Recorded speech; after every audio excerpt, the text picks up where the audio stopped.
go ask one of the members on your team at random, what are our core values? If they can't tell you, then you do not have core values. A lot of gyms effectively don't have them because they're a poster on the wall, random words that no one understands. I want you to write down, think about all the things in the industry that piss you off. Now think about the things that frustrate you about team members that you would never want to see your team members do. If you're like me, your pen's not going to stop moving for a very long time. Once you get those things, then you can turn it into a positive quality. Welcome to the Gym Member Machine Podcast. The most important thing about this episode, Dave, is yesterday when I got back from the event that we won't talk about, I got to pick up the boys. Ella was at dance and it was like a makeup. Normally I take my daughter to dance, but this was a mom job because they had to like do makeup and have little girls in the dressing room and stuff like that. So like E had to take her for that. I don't think I'm there at this point. I had my oldest came with me to pick up the youngest boy. So it was just daddy's car and the two boys. And we get in the car. It's like, all right, boys, you want to listen to some music? And Augie was like, only if it's some jams. It was like, jams? All right, boy, I've got you. He wanted We Will Rock You. And then he requested that as we did. And then I went Final Countdown. I mean, what a banger. I don't know the lyrics, but I can sing it real good. Yeah, it's fun.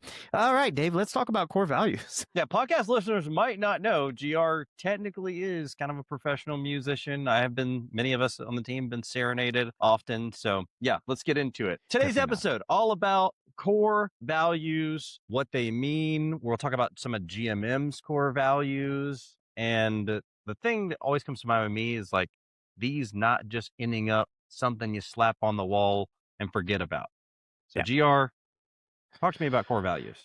Yeah. So, I think we've talked about them a lot in different episodes of like team. And I think maybe we talked about hiring. It depends on when these are coming out, but I felt like you felt like they deserved actually. And I agreed with you, to be clear, that they deserve their own episode and really unpacking before we get too deep down the lines. Like, keep talking about this core value stuff.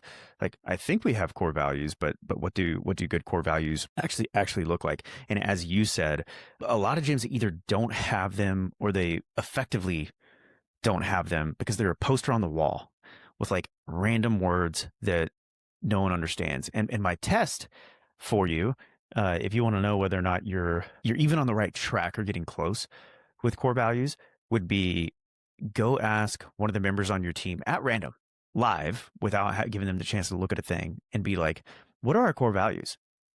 If they can't tell you, then you do not have core values. Worse yet, and this will happen, it's happened at events. So Vince Gabriel, to his credit, is like big on core values. And so he like tested the people that were sitting in the room. I don't want to do my Vince impression, but just call out in the audience, like, okay, what are your core values? And they didn't know, they had to think about it. And it's the owner, right? Which happens a lot. It has happened to me in the past. We had like 10 core values and like this is back in the gym days, right? But if you don't know your core values, you certainly can't expect your team to know your core values. And if your team doesn't know the core values, and if you don't know the core values, you don't have core values. You have maybe like a motivational poster on the wall that's taking up space that could be used for something more valuable, because you're certainly not using the core values for what they are, I would argue, supposed to be used for, or what they're most usefully used for. Okay. Why are they so important to begin with? Well, as we've alluded to in other episodes, core values are really they're the baseline, the guiding principles behind your entire business. So they should guide how you and your team make your decisions, whether it's hiring and firing, whether it's how do I handle a situation with a client or with a teammate or whatever it is. They should guide how you act and operate and live, certainly within the business, every day. They should, I've already said, guide the decision making, but they really are. Like, if you have a question like, what should I do in this situation? Your core values should be the thing that you go back to when you're thinking about making a decision. And if your team is not living those core values and your core values are good, then we get back to the whatever we called that episode, whatever the title was of that episode, like the fix or fire. I know it was the YouTube thumbnail. But we go back to like really need to having a tough conversation with those team members to make sure that we continue to live those core values. But they are literally so important. If you don't have them, like I can't imagine having to make a tough team decision, and it's just like, well, I don't know, like it's just like the vibe's not right.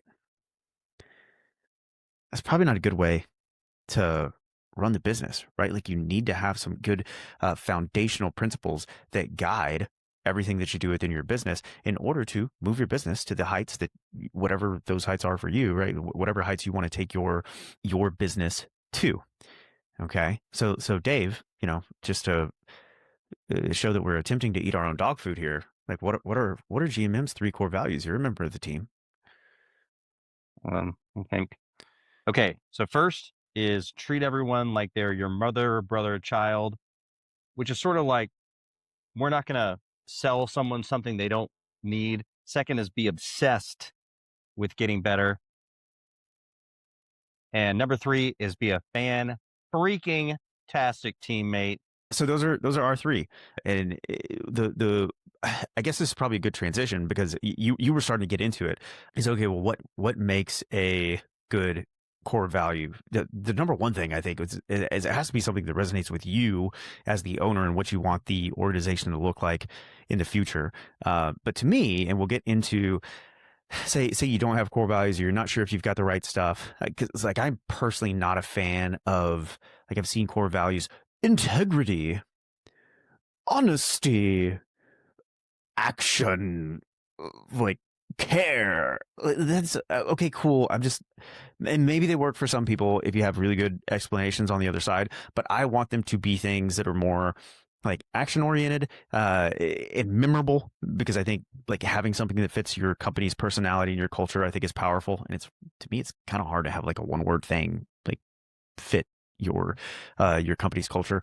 But first you've got the core value, and then you've got to have the definition of the core values. So this would be like the framework for having some solid core values, like a good foundation of core values in your business. First is the core value itself. Second would be the definition, explanation of said core value. And then third, what I really like is to have examples from actual actions from within the team of what a good core value, what's a good example of exemplifying said core value, right? So those three things to me are what make up a good core value if you want to expand on the GMM ones. So thing number one, treat everyone like your mother, your brother, your child. So that one I think has some just like implicit meaning. It's like, oh, we want to care about everybody that we come in contact with as a part of the business. That means that we give crazy, and it's not just like we care. It's I want you to treat everyone that you run into as a part of this business as if they are the most important people in your life, right? It doesn't have to be mother, brother. Like some of our team will say like mother, brother, sister, child, mother, sister, whatever. It doesn't matter. It's just the point is you think about the most important people in your life, and I want you to consider, those humans when you are interacting with folks, be it on the team, clients, prospects, whatever it is. Okay. What that looks like, yes, as Dave alluded to, it was originally a thing for me, number one, in the gym, because we wanted to really care about our client success, right? Like my mom had her weight issues, growing up, and it had been an issue for her, self-esteem, all those things. And I wanted us to care about each client. Like I cared about my mom. Like I'd want my mom to be taken care of at a gym. The other thing though, is also on a sales front. So one piece of that is, look, we're not going to sell you something that you don't need, but we're also going to love you enough to sell you. If you need something, if something that we sell that's super expensive is the best thing for you and your business, or going back to the gym days, is the best thing for you and your fitness, like I'm not going to be afraid to sell that to you because I'm thinking about my mom. And so for me, what was powerful, and I'll share this analog because I think it's probably most useful to our gym owner audience. For me, like I didn't grow up with money, right? Like I grew up in a freaking double wide in a poor ass town, blah, blah, blah, blah, blah, like all that fun stuff. And, like if I was to sell from my wallet as a gym owner, like I would not be selling very expensive things. Like I didn't value one-on-one personal training myself. I wasn't going to do that. Like I was a former athlete that thought I knew more about everybody about strength conditioning, stuff like that. Like I don't need this coach. So if I feel like I would not buy the service and I was just going to sell from my wallet and I didn't sort of force myself to take an outside perspective, I wasn't going to sell very much. But then I thought about my mom, right? So my mom had all these issues, always struggled with her weight, the competence issues, self-esteem, all the things.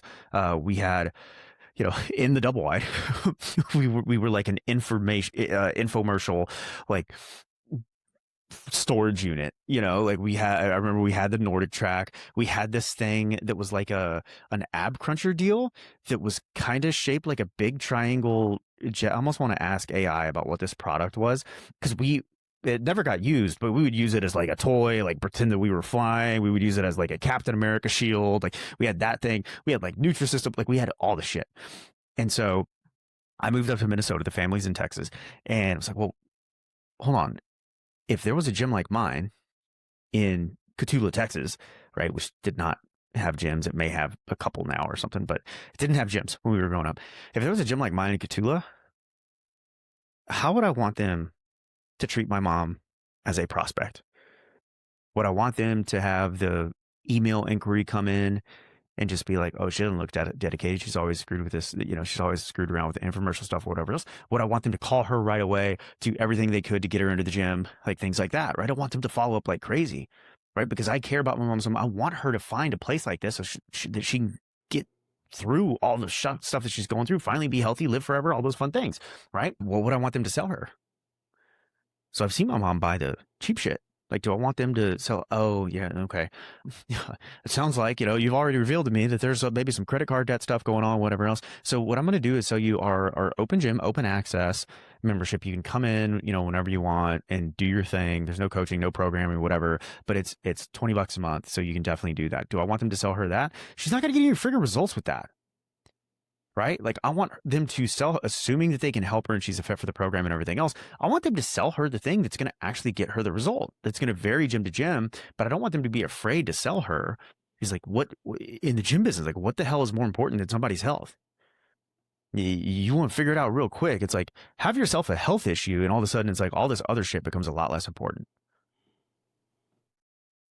And so we are not going to be afraid to sell somebody a thing that they need that's actually going to help them, right? We're also not going to sell them something that they don't need, right? That's just like scammy bullshit or whatever. Like we're going to act in the best interest of the prospect on the other side. Once they're in, we're going to give a shit like crazy and drag them kicking and screaming to their goals, right? Whether they freaking like it or not. They told us they want to do this and you say you want us to hold your feet to the fire, then we want to hold your feet to the fire. Like we want to live by that core value. That's thing number one.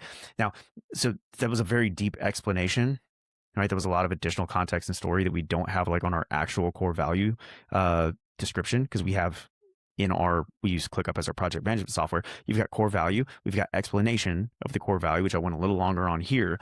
And then we would have a story that relates to the core value. So it might be like Kyle on our sales team. For the folks that have not worked with GMM or been pitched by us or things like that, dude, we make an offer to like 30 or 40% of the gym owners that we talk to. That's it. So you go through, you book a sales call, whatever it is, like at best in a given month, like we're telling 40% of the people, yeah, like it might be a fit here. Here's the pitch. For everyone else, it's like a free coaching call. Like we literally have testimonials from people in other groups. Like we love BFU, like BFU sent us some people, things like that. Like the first two people that I talked to at BFU, it was literally, like, no, I don't think you need us. Like this is not a fit for you right now. Like go do these things. If the goals change or the velocity changes or whatever it is, like come talk to us. Like I like you personally, but you don't need what we're selling right now. Okay, cool. Right. So we have those testimonials. Like I could use me as an example. Kyle does more of the sales now. And so we could use Kyle as an example. Hey, we talked to this person. It wasn't a fit. And Kyle gets paid commission. I don't get paid shit. Right. But Kyle gets paid his commission. Well, instead of having commission breath, like Kyle told this prospect to walk. That's an example. Another example might be, Ashley, Cam's CS coach, when Cam had a baby, she's like, oh, I want to get something for Cam because they just had a baby and congratulate him. And so can we like do something like this? And so we send him like a printed thing with his gym logo on it, like a printed baby onesie, right? Like that's an example of Ashley caring about somebody as if they were, her brother. Right? Being a human. Thing number two, be obsessed with getting better. So be obsessed with getting better. We would give the explanation of what that looks like. Again, this is something that's like, okay, like you probably kind of get that.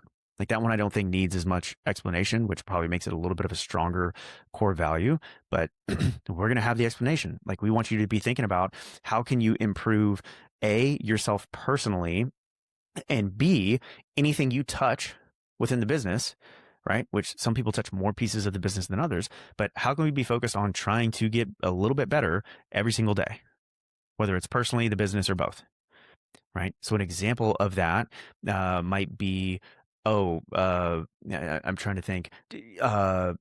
Daniel, shout out Daniel on the op squad, right? It's like worked really hard on creating increased automations when we acquired the KISS company, the other agency that we acquired, like worked his tail off on making sure that we had an automation so that all the clients could get their work to them faster and more efficiently. Right. Like that's an example of being obsessed with getting better. Another example might be, let's see, Travis is a good example. So Travis, like this is an example from this past weekend. We're at an event and Travis is working like hell off hours, right? He's already showing up for a weekend event thing on an AI thing to try to make the reporting stuff for his gym at CrossFit East Nashville better so that we can make things better, eventually for all clients across the board. Like that's an example of being obsessed with getting better. He didn't have to do that. It's not in his job description, but he's working with AI, playing around, trial and error to try to figure out how do we get a more efficient report for clients. Like that's an example of obsession with getting better.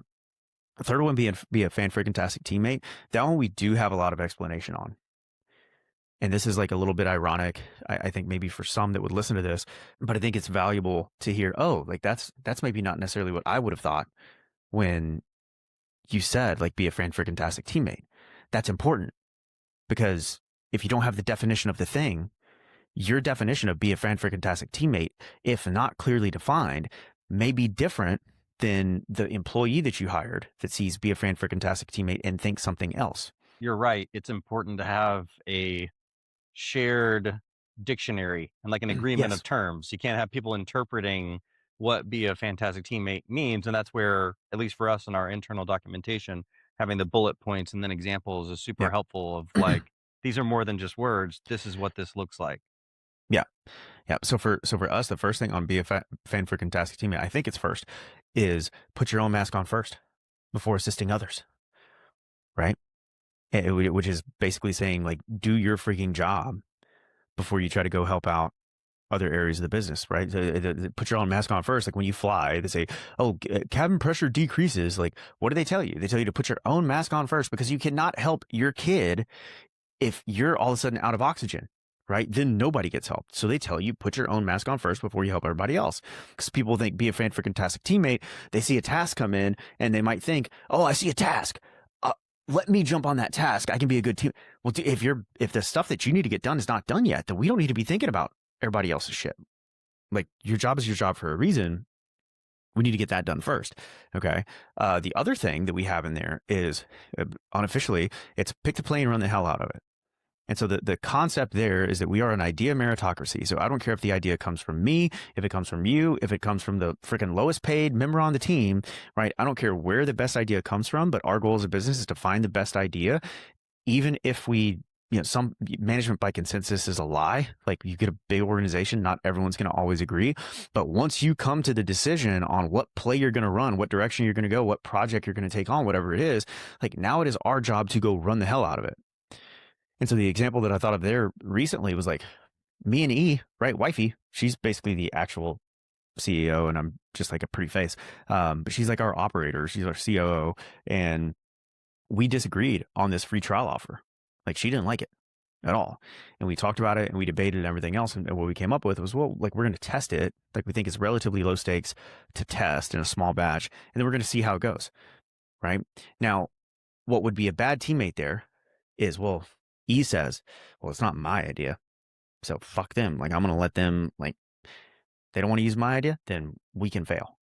Right? No. Is that what E did? No. Like, she immediately goes to work in the ops department and says, all right, we're running this free trial thing. Like, let's make sure we have the best automations possible and and rallies the team around it and everything else. Like, it's going pretty well so far. But the point of that is not that it's going well, because it might not have. The point is, E didn't have the idea. She actually disagreed with it. But once we made the decision as a team that we were going to go in that direction, she's rowing like hell and trying to run the hell out of that play. Right. And that's part of being a fan freaking tastic teammate. I think there's other things you could get into there with like communication and things like that. And that's where it's a little bit blended, where it's like, well, you could also just point to treat everyone like your brother, your child. Like, would you communicate to the most important person in your life about this? Like, if not, like maybe that's not being a great teammate, but, there's more you could get into there, but I think those are two of the more unique pieces in the way that we think about being like what a great teammate looks like. And so we have that context in there, and then ease the example that I have in my head right now. I don't know what we have on the actual documentation, but that's the example I have off the top of my head. So you want to have those things for your core values. So that's sort of some of the description and behind the scenes of how we get core values to work at Gym Member Machine. For gym owners out there who are sitting there thinking, okay, I've got the old Seth Godin 10 core values, are all single words, and I need to figure out what my actual core values are, the ones that I live and die by as a gym owner. How do they go about that process? I think this is hard. Because if I told you, like, you just need to think about what's most important to you in your business and come up with some core values. And then if you have team members or like trusted advisors, you might run them by those folks or whatever. But to me, my favorite way to teach people to be able to come up with their core values is stolen from, I want to say that it was Keeler and Fisher at like an before BFU existed, like back in like 2015, 2016, they ran like an event at the original MFF location, and they just used a Charlie Munger like principle of inversion exercise that I thought was super, super powerful. So if I told you, like, think about all the things that you really care about and that you want your gym to stand for, like, don't, start writing and go for as long as you can. If you're like really good at coming up with stuff, like you probably do it for a couple minutes and that's fine. But if I say, all right, now I want you to write down, think about all the things in the industry that piss you off, right? Think about the things that you hate about the industry, that you hate seeing about the industry. Now think about the things that frustrate you about team members that you would never want to see your team members do, things like that, and unpack those things. And you're probably, you could get into any additional negative prompts if you want to, but like if you're like me, your pen's not going to stop moving for a very long time, right? Certainly in comparison to just trying to come up with the positive things. And so I've found it really useful to say, all right, take all the stuff that pisses you off first. Just go ahead and start with that, because you're going to turn it into a positive on the next one. Once you get those things, then you can turn it into a positive quality. Right now, you're probably going to have categories of things that may end up going together, because one of the I think the big mistakes we make with core values is we have too many.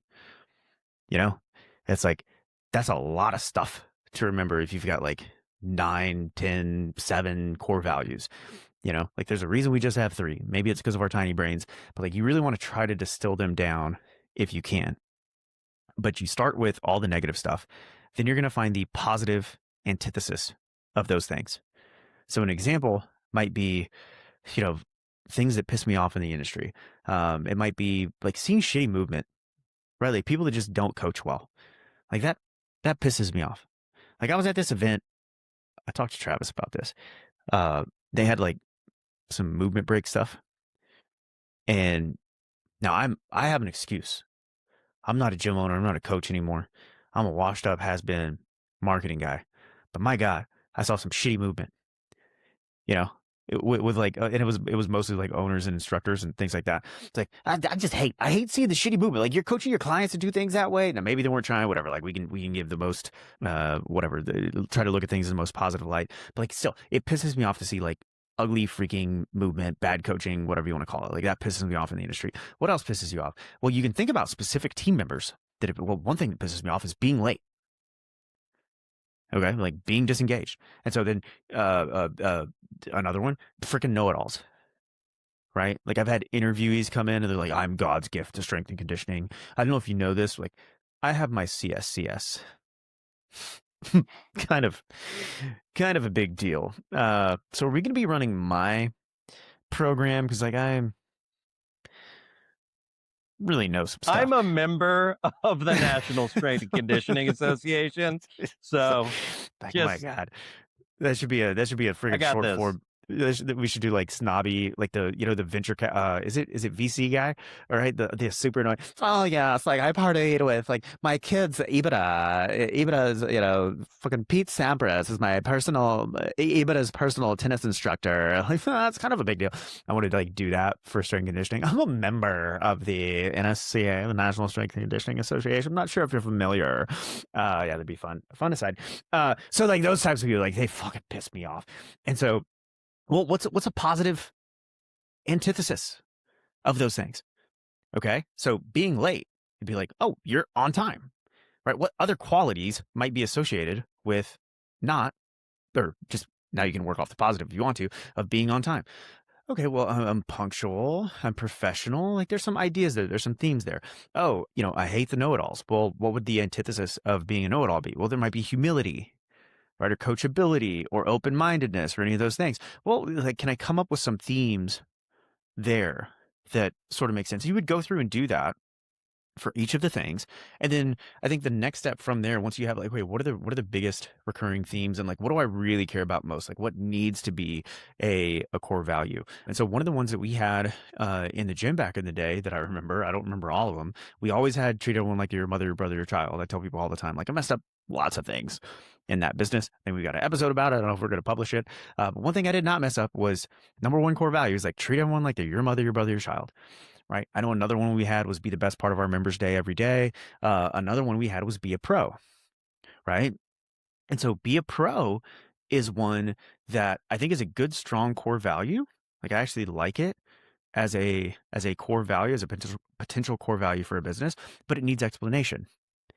And so that might be, okay, we've got, humility, we've got this, we've got, we really care about coaching and quality movement. Well, be a pro might be, hey, we are always on time. We're always prepared for every single session.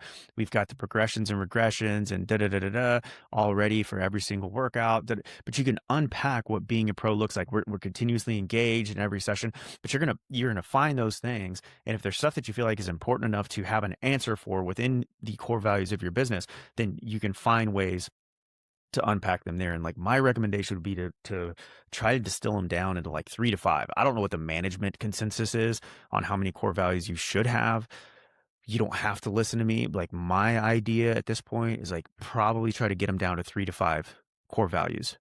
Have them really well defined, because you can have, like I I sort of like we're still debating with it with this a little bit internally at GMM. Like I feel like extreme ownership, like I almost want extreme ownership to be a core value of the business. It means that much to me. And like right now it's a sub bullet of be a fan-freaking-tastic teammate, right? Like having that personal accountability and everything else.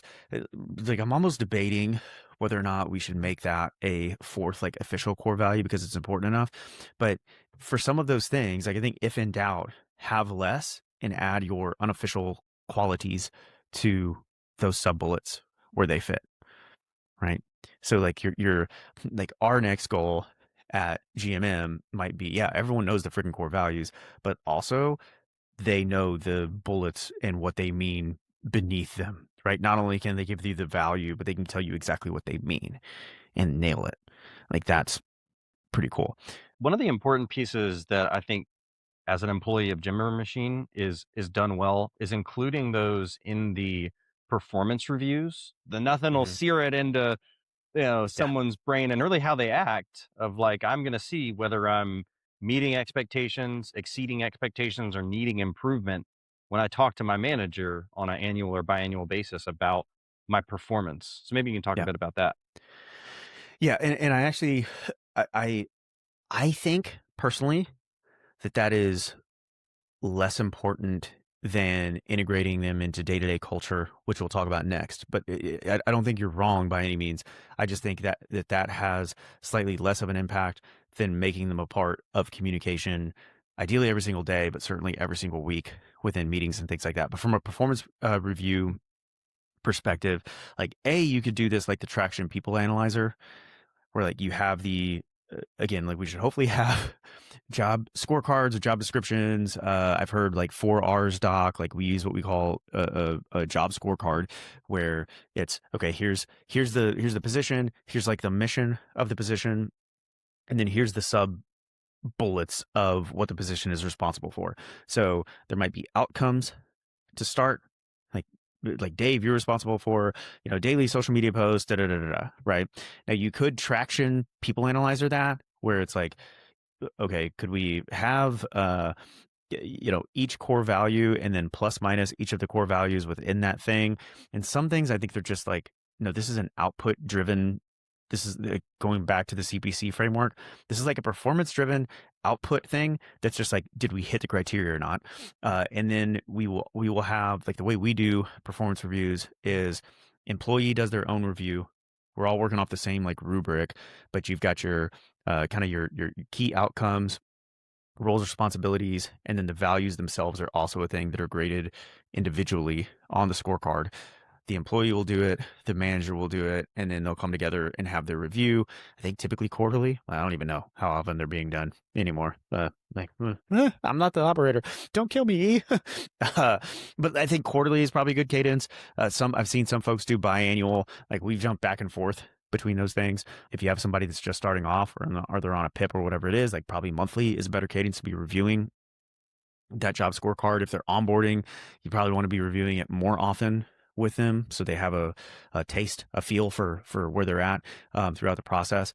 But we want them to give a grade and a reason on each of those things, including the core value itself, right? So we do red, yellow, green at this point. I've seen people do 1 through 5. I don't know that it necessarily matters what rubric you use. If I was going to go back to numbers, I would do 1 through 4. So you can't just always pick a middle. Like, if you're in the middle, you got to pick, is it a 2 or is it a 3? Right? I think that forces, it's like 1 through 10, no 7s, because everyone's going to say they're a 7. Well, are you a 6 or are you an 8? But we do red, yellow, green for each one. And then if it's, particularly if it's not green, then we want to reason why. So if you graded yourself yellow on be a fantastic teammate, why is that? And you would give your reason, the manager would be the reason, and then you talk about it. And so, yeah, I think that's a powerful way to make sure that it's integrated somewhat with each of the team members. To me, the more powerful thing, the thing I'm happy that we're doing more of at this point, is we do value shout outs in every meeting that we have. And this has to start from the top, but like now on the leadership team meetings, it is expected that every single member of that meeting, of that team, shows up with value shout outs, and that's how we kick off the meeting. So like we do a modified EOS, like level 10 structure for our meetings. You start with with good news and value shout outs. I don't think value shout outs are a part of the EOS traction system, but like, I recommend everybody have that. Even if you don't use EOS, like, I would start with good news, ideally personally, but good news, and then value shout outs. And so on our value shout outs, you list the person, you list what they did, and then you list the value or values associated with said thing. And so, like, at this point, every single member on that team shows up with multiple core value shout outs. So I guarantee you, if you ask anyone on the leadership team, like, they're going to know the core values like the back of their hand, because they are forced to give those shout outs and associate them with the core value every single week in that weekly leadership team meeting. And then we try to force each manager to do that in each of their like weekly, like their main leadership meetings. They don't have to do it in every huddle, but in all of their meetings, we ask them to do that. And then we have the team shout outs channel.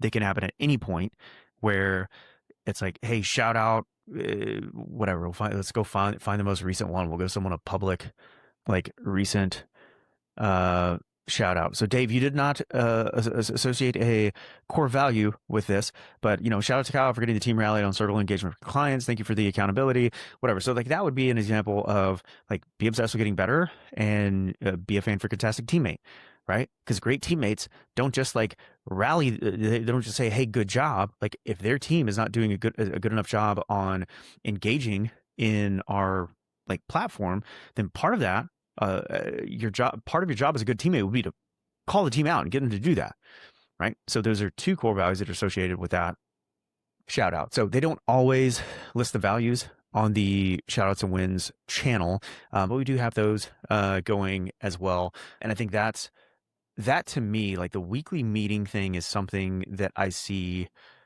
very, very few people tell me they do in their meetings, right? And it's like such an easy thing to miss, and honestly, such an easy fix. Like, if you want to get your core values to be more integrated in your business, then just freaking mention them every week in your weekly team meetings. Like, most of you in gyms, you're not like us, where you've got like multiple teams, and I've got to be worried I don't have to, but like E's got to be worried that the CS team is doing value shout outs every week and the tech team is doing their value and the media buying team and so on and so forth.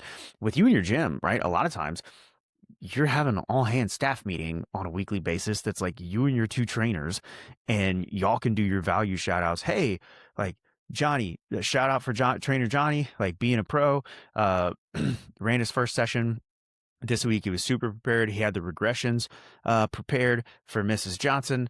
She had a great workout, did a great job. So shout out Johnny for being a pro. Oh, be the best part of our members' day every day. Shout out to Jenny.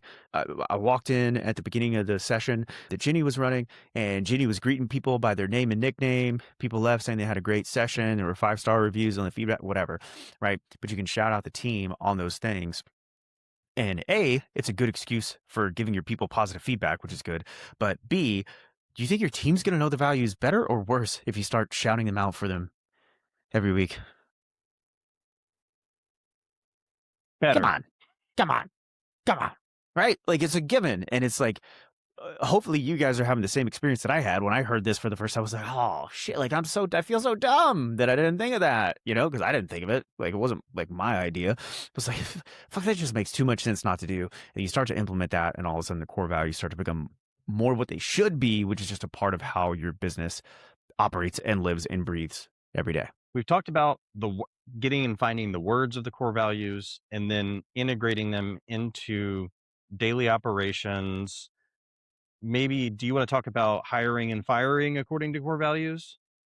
So I can't remember if I said this or not, because as you were asking the question, I was thinking of, I'll talk hiring and firing. But the thing that you want to do is, once you have like your themes and you're coming up with like your top 3 core values, is then you want to try to make them like a fit for the vibe of the business, right? Ideally. So I would argue, treat everyone like they're your mother, your brother, your child is more powerful or more memorable than saying, we truly care about clients, prospects, and team. Right? It's like you can add some personality or individual, like make your core values your own, I think is what I'm trying to say in way too many words. Once you've got, again, bad thing, good thing, antithesis of the bad thing, theme, outcome, like possible idea of a core value that could stem from good thing, and then you've started to come up with what you think your top 3 to 5 may be. Once you have what you think the top 3 to 5 may be, take the extra steps to try to make them your own. That will make them more memorable. It'll typically, I think, make them more relevant for you, your business, your culture, and you'll have more powerful core value. When it comes to the hiring and firing stuff, yes, right? Like you absolutely want to be able to make hires based on that. And we've already talked about like the firing decisions based on core values. So I think we can guide people to that episode. The title of the episode, which I will link in the show notes, is These Team Members Rot Your Gym from the Inside Out. There you go. So that's an episode where we talk more about the the firing process. With hiring, you also want to use core values as a major part of the decision making around who you decide to bring onto your team. And I would argue the fit with the core values, particularly for younger businesses, is way the hell more important. And you could probably make the argument, like, regardless of the size of the business, is way the hell more important than like the competence in the role. Right? So most roles in the gym space, it's like, can you train somebody to be a good trainer? I would argue yes, right? Like you can teach people the X's and O's of training a hell of a lot easier than you can teach their personality, their like deep care for the people they're working with, like things like that. And so I would much rather have somebody that's a perfect core values fit on everything, really on everything, that does not have the skills, like has zero experience of being a trainer, and train that person into how to become a great trainer, than have a great trainer, air quotes, right? Or a very experienced trainer that knows the industry that is not a core values fit for the business, because it's not going to last, right? So I would not hire people that do not fit the core values. How do you suss that out in the hiring process? Well, that's hard. That's pretty tough. We start with we want to share the core values in every job description. We want to make sure that the job description does not just list the core values, but like in the story portion, of the job description, you make it clear, like we try to scare people away with how client obsessed we are in the job description, right? So we want to have how client obsessed we are in the job description, because if they read that and they're like, oof, I ain't doing that. Like, this is about me getting paid, not about my freaking clients like buying homes and being able to take care of their families. Like, I don't care about that. Like, I care about doing a graphic on an ad or whatever. Like, we don't want that person. And so it starts with a job description. From there, again, I know one of Alloy's core values at one point was like humor with a touch of crazy. Right? Like, that was one of theirs back then. I don't know if they've changed it as they've gotten more corporate, but like I would have something on your job application process that is humorous, maybe with a touch of crazy, right? Like, tell me the funniest situation that ever happened with you at work or whatever, like the craziest thing you ever did for a client, or I don't know, like something that injects a little bit of humor into the actual, application process. We did talk a bit about hiring in one of the other episodes on hiring your number two, hiring your manager, et cetera, et cetera. But like, to me, like a video application can be a good spot to have people like, hey, what do you think about our core values? And why do you think they resonate with you? And you'd be a good fit for the role. Once you get into the actual hiring process itself on the interview, this is where I would lean on AI personally and be like, all right, ChatGPT, here's the core values for me and my business. Give me some really great, like ideally story-based interview questions that identify whether or not, this person might be a fit for our, might match our core values, might be a core values match for us and our business. Because you want things that are like a story to explain how they've actually lived the core values in the past, not like, okay, Dave, like, tell me why you think you might be a fantastic teammate, right? Like, that's not as good, I think, as, hey, Dave, tell me about a time when someone on the team needed your help and you did something that was outside of your role to help them get the job done, right? Like, that's a little bit better because it's something they did in the past.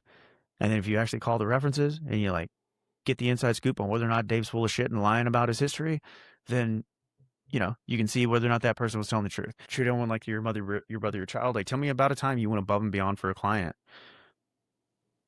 Okay, like, there's a story. You got another one? What about another? Like, oh, you want someone really client obsessed? Like, give me a few. So asking questions like that, I think, is good. And then it's just, I'm a big believer at this point in, if someone's not living the things very quickly, cutting quickly. It's a lot less painful to cut someone at 4 weeks than it is 4 years or 4 months. Okay, so we've got our core values integrated into the hiring process, firing process, meetings, operations. How often should a gym owner revisit or refresh their core values? Like, are they set in stone, or does this need to be an iterative process? I think it's bound to be iterative at the beginning. I think it's probably pretty rare to get them perfect right from the jump. I think most businesses that have their stuff together are doing some sort of quarterly planning type situation. I think that's a good excuse every quarter to just look at the core values and make sure, all right, like, are these right for us? Are these right for where we're at now? How often you change them depends on how good a job you did the first time and how the business has evolved, how the business is operating within said values. Like, I think there's certainly a case to be made for, okay, like, if we're not living this and we're not doing this every day and it's not important to us as a business, like, should it still be a core value? Like, no, you should probably change it, right? Either that or you need to really make some big changes in the organization to make sure you're living up to said core values. So I don't think there's a formula for how often they need to be changed or updated or whatever else. Like, we've had the same values, we've adjusted like stories around them for years and years and years now. But again, like, our last quarterly literally had I was talking to E about it. It's like, should extreme ownership like be a thing? Should that be something that we make its own core value? Is it important enough for us to create this fourth official value potentially? So I think it's worth revisiting quarterly. You're not going to change them every quarter, most likely. I don't recommend that. Makes total sense. So that's core values. Anything else, GR? I think that's probably it. Probably do a core values worksheet with this episode. So if you click the link in the show notes, you can opt in for a free core values worksheet. It'll be super fun. So a little worksheet to help you out with like here's the list of stuff, and here's this, and here's that, and the other, to help you integrate them into your business. Hopefully it's useful for you. Leave 5 stars, subscribe. It helps the channel and helps Dave make $1 bajillion. Love you.